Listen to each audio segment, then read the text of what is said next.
Hello guys, welcome to Captain Dorja's Armory. This is Captain Dorja. As you can see, we're in War Thunder Ground Forces right here, and we're going to be taking a look at a battle replay of a match that I played with Vradagast in the T-34 1941.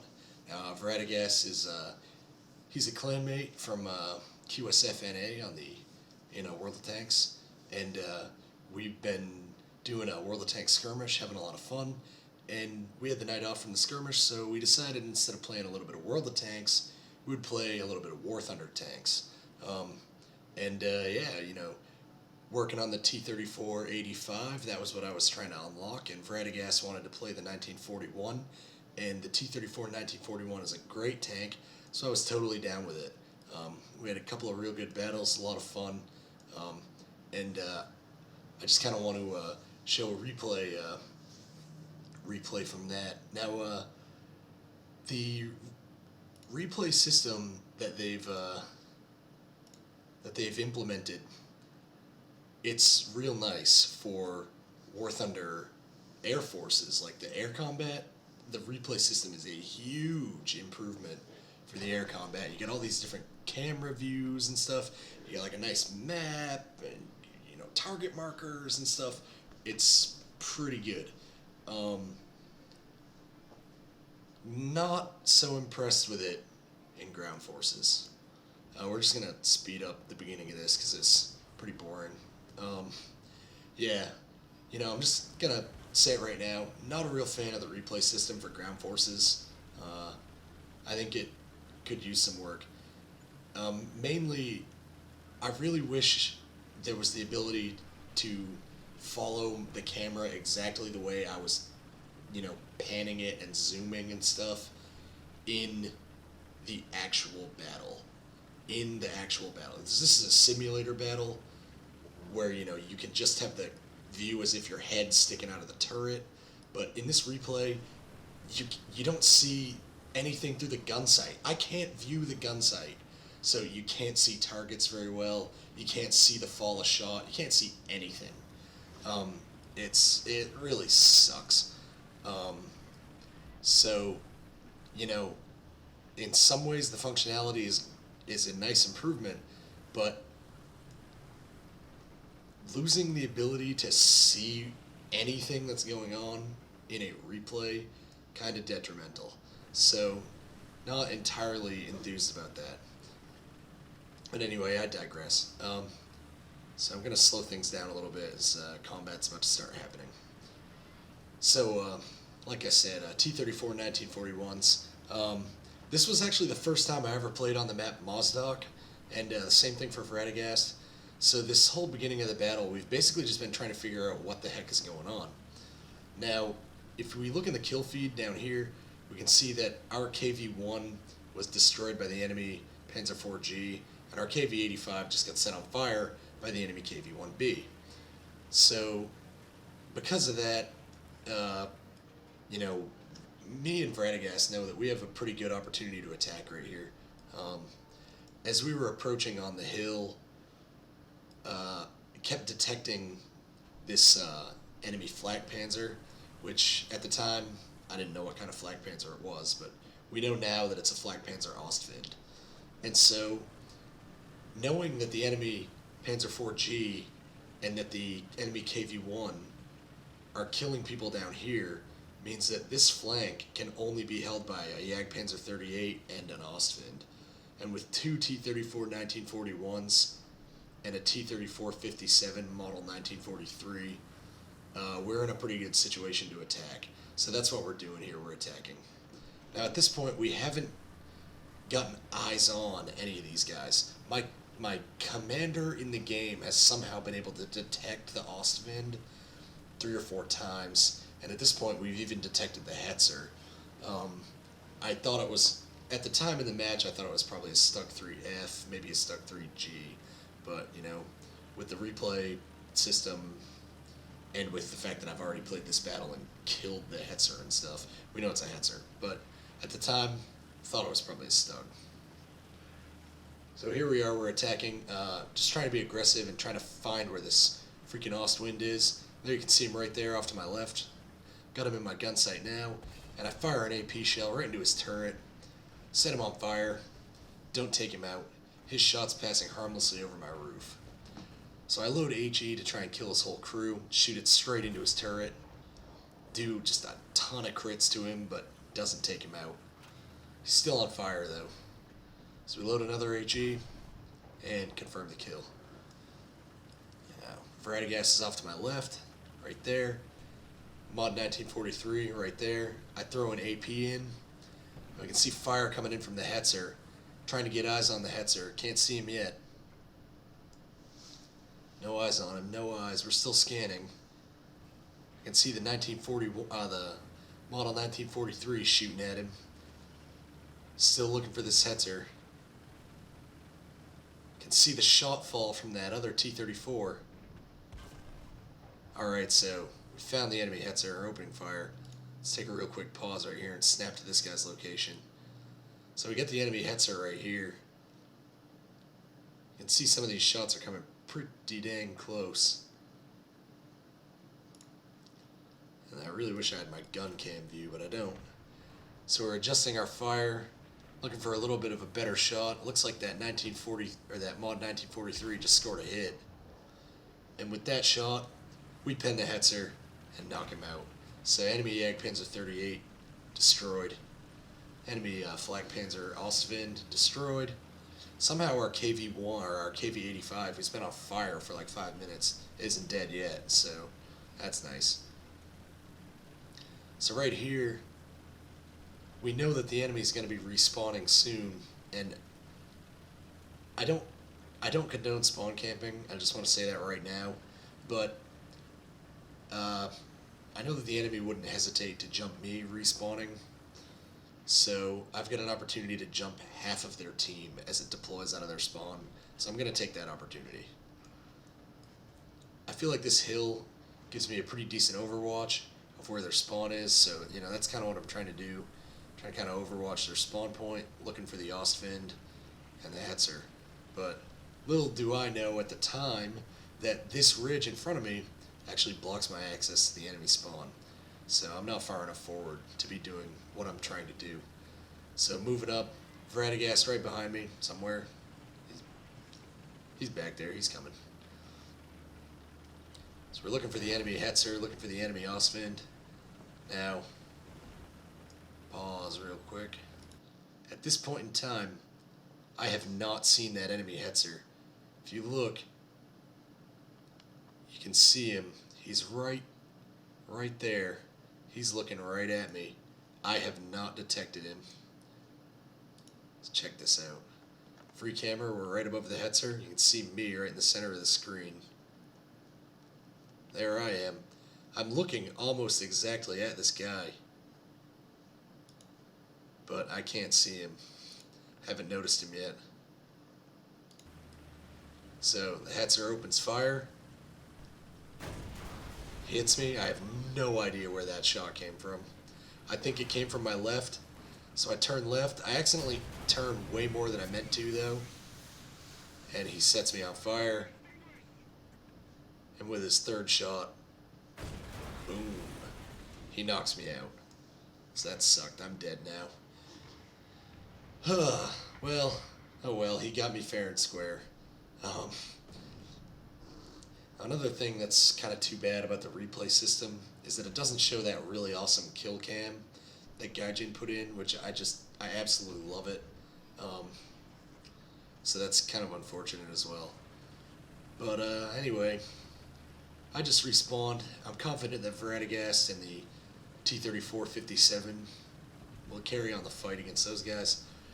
And I've got business to attend to back at the spawn anyway. When I respawned, the map very briefly flashed up the location of both the enemy's KV-1B and the enemy Panzer 4G. Now I know the 4G is somewhere very close to me right now, and the KV-1B is down here somewhere on the map. The 4G is like right in here. So I'm trying to look for those guys to keep them from capping or spawn camping. And I try to crest the ridge right here. Try to crest this ridge. And then I realize, right here as I start backing down, I realize that 4G is right behind me. Where the heck's free camera? So that 4G, he is right behind me, just over the ridgeline. There I am. I don't want to be butt to a Panzer 4G who's shooting down a ridge at me. And there he is, cresting over the hill. You can still see his turret just poking over. He's got a good position on me. I'm in a bad spot. I stopped to try and fire at him once. We trade blows. He smacks one. I'm not sure where that hit. I think it hit right on the front of the turret. But either way, I'm not sticking around there. So I'm going to come down off the ridgeline, flank around. That is the exact kind of angle I want to see. Shooting up into his weak armored underbelly. Put a shot into him, blow his tank up. So that was nice. Now at this point, I haven't noticed that in the kill feed, it clearly says that the enemy KV-1B has been destroyed by the friendly T-34-57. I'm still thinking that KV-1 is still alive, so I'm hunting this KV-1. I'm going to speed the replay up again right here because nothing happens for a while I hunted that guy. I spend like the next 3 or 4 minutes hunting a corpse, not realizing that he's already been killed. So, looking around. Apologize for the eye thing. Yeah, got something in my eye. Still haven't noticed that the guy's dead. Right around here is when I noticed that KV-1 is dead. And I decide that Vradagast and the 34 Mod 43 can take out the enemy Ostwind and Jagdpanzer without my help. And I decide to come flanking around. Now, interestingly enough, right after I say that they can take that guy out, somehow that Ostwind Flakpanzer actually manages to kill Vradagast. Vradagast said that the Ostwind shot him just over and over and over again, right in the front of his turret, and eventually, like shell fragments or something, took out his entire crew. Now, I just saw on the kill feed that the enemy Panzer 4G has been taken out by our T-34. So that leaves just the Ostwind and the Jagdpanzer 38T. Now, I don't know exactly where either one of them are, but I know that Vradagast and the Mod 43 were both in contact with those guys over in like E8, E9. So I'm basically behind them, and I'm gonna push an attack into their back. Like, and you know, a lot of things from World of Tanks do not translate over to War Thunder Ground Forces. But one thing that definitely does translate over is that if you're in a tank and you can be flanking, always be flanking. So I've got a great opportunity to always be flanking right now, and I'm definitely going to take it. So I'm just trying to move in as fast as I can to get into contact with the enemy. And I have the Hetzer in sight. My cursor's kind of right on him right now. Land the gun, we fire, and with one hit, we take out the Hetzer. And it's almost as soon as that Hetzer dies, the enemy Ostwind wrecks himself. Let's see if the free camera will actually work. Yeah, there we go. Good boy, free camera. That Ostwind, I think he was right down here. Well, he was right around here somewhere. Let's pop back to my position. When this guy killed himself, I actually saw his wreck when I drove over this ridge. So let's see if it's still there. Yep, there it is. So there's the wreck of the Ostwind. Right here. So yeah, this clown instead of kind of, fighting to the end like a real man. I mean, it's a game. Fight to the end. Don't be a pussy and quit out when you realize that you're going to lose. Like, that's just gay. That's the kind of thing that makes people hate artillery in World of Tanks. They get down to the end of the battle and victory is impossible, so they find the nearest stretch of water and drown themselves. Or they just quit out of the battle or whatever. So that guy basically just did that and, robbed whoever would have killed him, which probably would have been me, of any potential gain. So that's really, really annoying, and I really hate that. And I definitely don't advocate that kind of BS in any game. And I'm actually really happy to see Wargaming kind of stepping up the punishment against that kind of thing in World of Tanks. So it'd be cool if Gaijin kind of could do that sort of thing as well. So yeah, we had a pretty good match in that battle. And I'm just going to pop these results open right here. So yeah, you can see our battle results. Not not like the most ridiculous results ever, but I'll definitely take them. We had four enemy kills. We managed to take out that Jagdpanzer 38T not once but twice. We took out the Ostwind Flak Panzer once, and we were able to get the enemy Panzer Fort G and take him out as well. So 2 critical hits, 7 hits on enemy targets.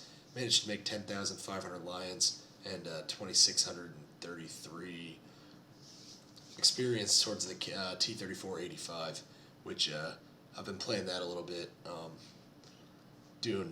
Honestly not doing that well, but been having a good time with that. So there you go, 4 kills, 1,200. Unfortunately, Vradagast kind of had a crappy game, but what I think is really weird is this T-34 57. He had half as many kills as I did, and he had an assist, but he got half again as much RP. I wonder if that's because it took him a lot of shots to kill the enemy KV-1.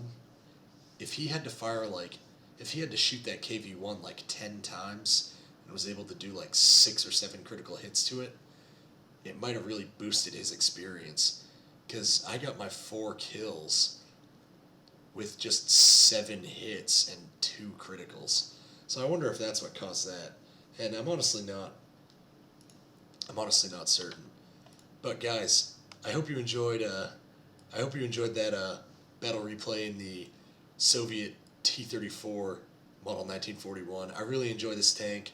I've been enjoying War Thunder quite a bit lately. So look forward to some more War Thunder content on the channel. And guys, until next time, just remember, you can never have enough big guns.